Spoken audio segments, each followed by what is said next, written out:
नमस्कार दादा, नमस्कार. मला तुमचं पूर्ण नाव, गाव, तालुका आणि जिल्हा सांगा. कैलास दगडूवळसे, मुक्काम पोस्ट निरगुड सर, तालुका आंबेगाव, जिल्हा पुणे. बरोबर. तर दादा आज आपण आपल्या या फ्लावरच्या प्लॉट मध्ये आले, बरोबर. हो. तर मला सांगा ही फ्लावरची व्हरायटी कोणती आहे दादा आपली? फ्लावरची व्हरायटी 15-22 आहे. हा 15-22 म्हणून व्हरायटी, बरोबर. तर हा फ्लावरचा प्लॉट साधारणतः दादा किती दिवसाचा प्लॉट झालेला आहे आता? 62 दिवस. हा म्हणजे 62 दिवसाचा प्लॉट आता कंप्लीट झालेला आहे, बरोबर.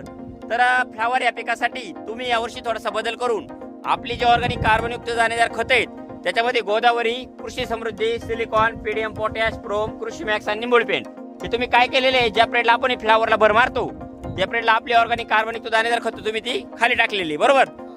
तर मला सांगा दादा, ज्या प्रेडला तुम्ही लागवड केली तर ती लागवड कधीची लागवड ही आता फ्लावरची? 5/5/2026. म्हणजे मे महिन्याची लागवड आहे, बरोबर. आता मे महिन्यात जर पाहिलं ना दादा तर एकदम जबरदस्त अशी हिट होती आपल्या पट्ट्यामध्ये, बरोबर. हा म्हणजे 42-43चं टेम्परेचर होतं त्या फ्रेडला. आणि एवढ्या हिटमध्ये सुद्धा जर आता प्रत्यक्षात जर पाहिलं ना दादा तर आता जवळजवळ आहे ना कुठेच कोणत्याच प्रकारचा आहे ना प्लॉट आहे ना आक्सा किंवा तो प्रकार कुठंच दिसत नाही, बरोबर. आणि पत्ती पाहिली तर एकदम आहे ना खालून खोडातून एकदम जबरदस्त असा फुटवा तर आहेचे, पण एकदम रुंद आणि फ्रेश पत्ती. आणि आता गड्डा बांधायला सुरुवात झालेली, बरोबर. हे आता गड्ड्यावर आहे. आता जर प्रत्यक्षात पाहिलं ना हे बघा ना आता गड्ड्यावर आहे फ्लावर, बरोबर. आणि त्याच्या तुम्ही हार्वेस्टिंग पण केलेली. किती बॅगी काढली हार्वेस्टिंग मध्ये? 60 बॅगी काढलेल्या आहेत, बरोबर. म्हणजे 60 गोणी काढलेल्या आहेत. 3 टन माल काढलेला आहे. म्हणजे हार्वेस्टिंग करायला सुरुवात केलेली तुम्ही, बरोबर. तर आता जर प्रत्यक्षात पाहिलं ना काय होतंय, पावसाळ्याच्या पिरियडला आहे ना आपण काय म्हणतो फ्लावरवरती घाणे हा रोग पडतो, बरोबर. पण आता जर प्रत्यक्षात पाहिलं तर आपल्या प्लॉटवर कोणत्या प्रकारचा तो रोगाचा अटॅक किंवा किडीचा अटॅक कुठंच दिसत नाही, बरोबर. म्हणजे एकदम फ्रेश पत्ती आणि काळोखी चांगली प्लॉटला. तर मला एक सांगा, आपली जे ऑर्गॅनिक कार्बनयुक्त दाणेदार खत आहेत ही वापरून तुम्ही समाधानी आहात?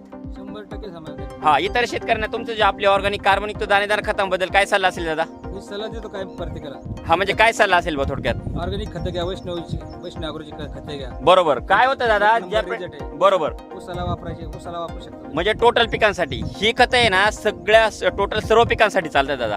काय होतं, ज्या पिरियडला तुमच्या जमिनीमध्ये ऑर्गॅनिक कार्बनचं प्रमाण वाढतं ना दादा, त्या पिरियडला जमिनीतून जे उद्भवणारे जे परिणाम आहेत क्षार म्हणा किंवा बाकी जे परिणाम आहेत त्याला ते दादा सामोरे जात नाही. म्हणजे महत्वाचं काय आहे का माती पूर्ण भुसभुशीत राहते. त्याच्यानंतर जमिनीत सेंद्रिय कर्बाचं प्रमाण वाढल्यानंतर मुळांची वाढ होणं किंवा झाड रोगाला किडीला ज्यादा बळी पडत नाही, बरोबर.